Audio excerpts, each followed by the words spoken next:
بسم اللہ الرحمن الرحیم۔ دوستو، اس سے پہلے آپ نے الحمدللہ یہ سنا تھا کہ امام علی مقام امام حسین رضی اللہ تعالیٰ عنہ کی بارگاہ میں جب 150 سے بھی زائد خطوط موصول ہوئے مکہ المکرمہ میں، اور یہ خبر مکہ شریف میں پہنچنے کی آپ کی عام ہو گئی، تو پھر امام علی مقام نے مکہ شریف سے کوفہ جانے کا ارادہ کیا۔ تو وہاں صحابہ کرام جو تھے انہوں نے آپ کو منع کیا، روکا، جن میں حضرت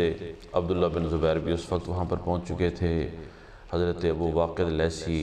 ان کے علاوہ اور بھی بڑے بڑے کبار صحابہ کرام تھے جنہوں نے آپ کو منع کیا کہ آپ کوفہ ہرگز نہ جائیں، کیونکہ وہ بہت ہی بے وفا لوگ ہیں۔ انہوں نے نہ تو آپ کے والد محترم کے ساتھ وفا کی، نہ ہی آپ کے بڑے بھائی حضرت امام حسن رضی اللہ تعالیٰ عنہ کے ساتھ وہاں کوئی وفا ہوئی، تو آپ مکہ المکرمہ میں ہی رہیں۔ لیکن چونکہ ادھر سے بار بار خطوط آ رہے تھے اور شرعی حجت آپ پر بنتی تھی، تو آپ نے پھر دوستوں سے مشورہ کر کے آپ نے حضرت امام مسلم بن عقیل رضی اللہ تعالیٰ عنہ کو وہاں سے کوفہ کی طرف روانہ کر دیا، اور پھر آپ نے ایک خط جاری کیا اہل کوفہ کے نام، فرمایا کہ میں اپنے بھائی مسلم بن عقیل کو تمہاری طرف تمہارے خطوط کے جواب کے طور پہ بھیج رہا ہوں، اور یہ وہاں پر آ کے حالات کا جائزہ لیں گے۔ اگر تم واقعی اپنے خطوط کے مطابق سچے ہو تو میں اپنے بھائی کی، اگر انہوں نے مجھے کہا کہ بھی آ جاؤ تو پھر میں بھی آ جاؤں گا۔ تو ایک یعنی اتمام حجت کے طور پر حضرت مسلم بن عقیل کو بھیجا گیا، اور حضرت امام مسلم بن عقیل جب یہاں سے مکہ المکرمہ سے روانہ ہوئے تو ان کے ساتھ دو ان کے چھوٹے بیٹے بھی تھے، ایک کا نام محمد تھا اور ایک کا نام ابراہیم تھا، ان کو بھی انہوں نے ساتھ لیا، اور وہاں سے وہ کوفہ چلے گئے۔ جب کوفہ میں پہنچے تو وہاں پر جیسے لوگوں کو معلوم ہوا کہ امام علی مقام امام حسین رضی اللہ تعالیٰ عنہ کے نمائندے یہاں پر پہنچ چکے ہیں، تو انہوں نے جوک در جوک حضرت مسلم بن عقیل سے ملاقات کرنا چاہی، اور لوگ جو تھے وہ دھڑا دھڑ آئے، حتیٰ کہ ایک دن میں تقریباً بعض یعنی مختلف روایات میں ہیں کہ 12,000 تقریباً لوگوں نے آپ کے ہاتھ پہ امام حسین رضی اللہ تعالیٰ عنہ کی بیعت کی، اور دیکھتے دیکھتے یہ جو عشاق کا جمع غفیر تھا وہ بڑھتا گیا۔ اس وقت گورنر جو کوفہ کے گورنر تھے وہ تھے حضرت نعمان بن بشیر رضی اللہ تعالیٰ عنہ، وہ صحابی رسول تھے، اور وہ اس خاندان کی اہمیت کو سمجھتے تھے، ان کی نبی کریم علیہ السلام سے قرابت کو بھی وہ سمجھتے تھے، تو وہ نہیں چاہتے تھے بھی کسی طرح کا معاملہ گڑبڑ ہو۔ اور وہاں پر جو یزید اور اموی خاندان کے جو خیرخواہ لوگ تھے، تو انہوں نے حضرت نعمان بن بشیر رضی اللہ تعالیٰ عنہ پہ بڑا دباؤ ڈالا کہ جی آپ ان کو روکیں، ان کی بیعت ہرگز ہم اجازت نہیں دیں گے، اگر آپ نہیں روکیں گے تو پھر ہم آپ کے خلاف یزید کو خط لکھیں گے۔ تو چنانچہ مجبوراً حضرت نعمان بن بشیر نے لوگوں کو کہا کہ بھائی یہ عمل غلط ہے، تم یزید کی پہلے بیعت کر چکے ہو، لہذا اس بیعت کو نہ توڑو، اور حضرت مسلم بن عقیل رضی اللہ تعالیٰ عنہ کے ہاتھ پہ امام علی مقام امام حسین رضی اللہ تعالیٰ عنہ کی بیعت کا ارادہ چھوڑ دو۔ تو جب یہ بات ہوئی تو کوفے والوں کو کوئی ان کا خوف نہیں تھا، وہ شریف الطبع انسان تھے، کسی پہ ظلم تو روا ہی نہیں تھا صحابہ کرام کو، جو صحابی رسول جس نے براہ راست آقا کریم علیہ السلام سے دین سیکھا ہو، اور پھر حضور کی وہ رحمت بھری مجلسوں کو جس نے وہ یعنی کہ وہاں پر بیٹھے ہوئے ہوں، تو ظاہر ہے کہ وہ کسی پہ ظلم بھلا کس طرح کر سکتے تھے۔ تو انہوں نے بڑی نرمی سے کام لیا، اور لوگ بڑھتے گئے، حتیٰ کہ بعض روایات میں یہ بھی آیا کہ 40,000 لوگوں نے امام حسین کی بیعت امام مسلم بن عقیل کے ہاتھ پہ کی۔ تو جب لوگوں نے دیکھا اموی خاندان کے یزید کے جو یعنی وفادار لوگ تھے، انہوں نے کہا بھی یہ تو معاملہ ہاتھ سے جا رہا ہے اور کوفہ سارا نکل جائے گا، تو پھر انہوں نے خط لکھا یزید کی طرف کہ تم کوئی اپنا نائب، اپنا من پسند، اپنے خاندان کا کوئی جو ہے نا یعنی معتمد باعتماد شخص جو ہے اس کو تم یہاں پر جو ہے نا اپنا گورنر بنا کے بھیجو، وہ جب آئے گا تو حالات کو کنٹرول کرے گا، اگر وہ نہیں آتا تو حالات ہمارے کنٹرول میں نہیں رہیں گے۔ چنانچہ ایسا ہی ہوا۔ وہ خط جب یزید تک پہنچا تو یزید نے پھر بصرہ کا گورنر عبید اللہ ابن زیاد جو تھا اس کی طرف خط بھیجا۔ اس نے ایک لیٹر لکھا، اس نے کہا کہ بھائی تم فوراً بصرے کو چھوڑ کے یہاں کسی کو اپنا نائب مقرر کرو اور یہاں سے سیدھے تم کوفہ میں چلے جاؤ، اور کوفہ میں جا کے مسلم بن عقیل وہاں پر آئے ہوئے ہیں، ان کے ساتھ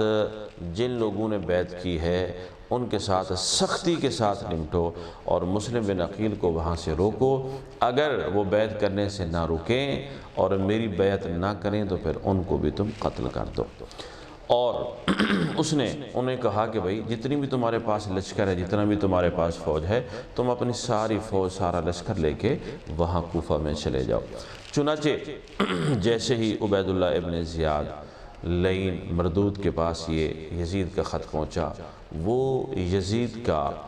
بڑا ہی معتمد اور باعتماد اور بہت ہی ان کا خیر خواہ، ان کا اموی خاندان کا خیر خواہ ان کا پورا خاندان تھا، تو مرہون منت تھے وہ ان کے۔ تو چنانچہ انہوں نے فوراً اپنا لشکر لیا اور اپنی جو فوج تھی وہاں ان کو لیا اور کوفہ کا سفر شروع کر دیا۔ تو کوفے سے کچھ منزلیں دور تھیں، تو اس نے اپنی فوج کو روک لیا اور لباس عربی اس نے پہنا، لباس تبدیل کیا، عربی لباس پہنا اور دستار باندھی اور اونٹ پہ سوار ہوا، اور جو کوفہ کی طرف مدینہ اور مکہ شریف سے راستہ آتا تھا تو وہ اسی راستے پہ گامزن ہوا۔ لوگوں کو دھوکہ دینے کے لیے اس نے پردہ ڈال لیا تاکہ پتہ نہ چلے کہ میں عبید اللہ ابن زیاد ہوں یا میں امام حسین ہوں۔ اب وہاں سے وہ نکلا تو شام ہو چکی تھی، تو اس نے مزید اندھیرے کا یعنی انتظار کیا، اور وہاں سے وہ جب چلا تو سیدھا کوفے میں مطلب رواں دواں ہوا۔ جب اس کا لباس، پھر اس کا پردہ، پھر اس کے ساتھ 10-12 جو لوگ تھے ان کے وہ لباس، پھر سارے وہ گھوڑوں پہ سوار، وہ اونٹوں پہ سوار تھے، لوگوں نے دیکھا کہ بھی وہ اسی یعنی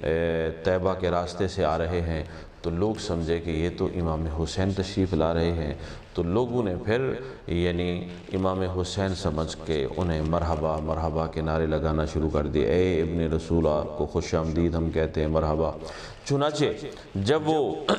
خبر پھیلی، رات کا وقت تھا، تو وہ تو سارا کوفہ امام حسین سمجھ کے ان کے استقبال کے لیے امنڈ آیا، اور ہر طرف سے اے ابن رسول آپ کو ہم مرحبا کہتے ہیں، مرحبا کہتے ہیں۔ چنانچہ وہاں لوگ اکٹھے ہوئے، اتنا اکٹھے ہوئے کہ اس کو راستہ لینا بھی مشکل ہو گیا۔ تو اس کے جو ساتھی تھے انہوں نے جب دیکھا کہ یہ تو کام خراب ہو گیا، اتنا رش پڑ گیا ہے، تو پھر ان کے ساتھیوں میں سے ایک نے کہا کہ اے کوفہ والو، یہ ابن رسول نہیں ہے بلکہ یہ تو عبید اللہ ابن زیاد ہے جو تمہارا نیا گورنر بن کے آیا ہے۔ جب لوگوں نے اس بدبخت کا نام سنا تو وہ پھر منتشر ہو گئے، انہیں پتا تھا کہ یہ تو ظالم اور فاسق شخص ہے، تو وہ فوراً وہاں پر گورنر ہاؤس میں گیا، اور وہاں پر گورنر ہاؤس میں جا کے حضرت نعمان بن بشیر رضی اللہ تعالیٰ عنہ کو معزولی کا اس نے لیٹر دکھایا، خط دکھایا۔ اس کے بعد وہ خود براجمان ہوا اور پہلی فرصت میں جتنے بھی یعنی کوفہ کے بڑے بڑے اکابرین تھے ان کو اس نے جمع کیا۔ جمع کرنے کے بعد ان سب کو اس نے کہا کہ دیکھو اپنے اپنے قبیلے والوں کو سمجھاؤ، اگر وہ سمجھ جائیں تو ٹھیک ہے، ورنہ میں تم میں سے کسی کو بھی نہیں چھوڑنے والا، سب کو میں نشان عبرت بنا دوں گا۔ اب اس کے اندر ہوا کیا؟ انسان تقدیر کے سامنے ہمیشہ تدبیر کرنے کی کوشش کرتا ہے، لیکن ہوتا وہی ہے جو اللہ کو منظور ہوتا ہے، جو تقدیر میں لکھا ہوا ہوتا ہے۔ وہ یعنی کارکنان قدرت جو ہیں وہ اپنا ہی کام کر رہے ہوتے ہیں، ہم تدبیریں چلاتے ہیں، اس طرح کر لیں تو اس طرح کرتے تو اس طرح ہو جاتا، یہ ساری تدبیریں ہوتی ہیں، لیکن تقدیر کے سامنے تدبیر بہت کم یعنی کہ کام آتی ہے۔ اب ادھر حضرت امام مسلم بن عقیل جب وہاں پر پہنچے اور لوگ دھڑا دھڑا آپ کے بیعت کرنے لگے، ان کا ذوق شوق آپ نے دیکھا، تو چنانچہ آپ نے وہاں سے خط لکھ دیا امام علی مقام امام حسین رضی اللہ تعالیٰ عنہ کے پاس کہ بھائی جان، یہاں پر اتنے لوگوں نے آپ کی میرے ہاتھ پہ بیعت کر لی ہے، حالات سازگار ہیں، اور آپ جو ہے وہاں سے یہاں تشریف لے آئیں۔ چنانچہ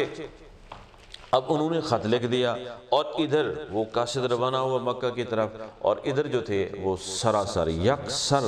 یعنی حالات جو تھے وہ تبدیل ہو گئے، اور خود امام مسلم بن عقیل جو تھے ان کا وہاں پر مکہ شریف میں رہنا بڑا مشکل ہو گیا۔ تو جس گھر میں امام مسلم بن عقیل رہتے تھے تو اسے خبر ہو گئی عبید اللہ بن زیاد کہ فلاں فلاں محبان اہل بیت ہیں، تو ان کو اس نے پہلے گرفتار کرایا، اور امام مسلم بن عقیل رضی اللہ تعالیٰ عنہ کا وہاں پر رہنا بھی بہت مشکل ہو گیا۔ مختصر یہ کہ اس نے امام مسلم بن عقیل رضی اللہ تعالیٰ عنہ کو بھی شہید کروا دیا۔ ہانی جو تھے، جو بڑے ہی یعنی محبان اہل بیت تھے، اس کو اس بدبخت نے شہید کروا دیا، اور پھر آپ کے جو دو ننھے منھے چھوٹے بچے تھے محمد اور ابراہیم، ان دونوں کو بھی ان کوفیوں نے قتل کر دیا۔ یوں ادھر مکہ میں خط پہنچ چکا تھا امام علی مقام کو کہ آپ تشریف لے آئیں، لیکن حالات ادھر یہ ہو گئے کہ خود حضرت امام علی مقام کے نائب اور خلیفہ امام مسلم بن عقیل کو، اور جو ان کے محبین تھے ان کو بھی قتل کر دیا گیا، ان کے بیٹوں کو بھی قتل کر دیا گیا، اور وہاں وہ شہید ہو گئے۔ ادھر سے امام علی مقام نے کوفہ کی طرف جانے کے لیے اپنا رخت سفر باندھ لیا۔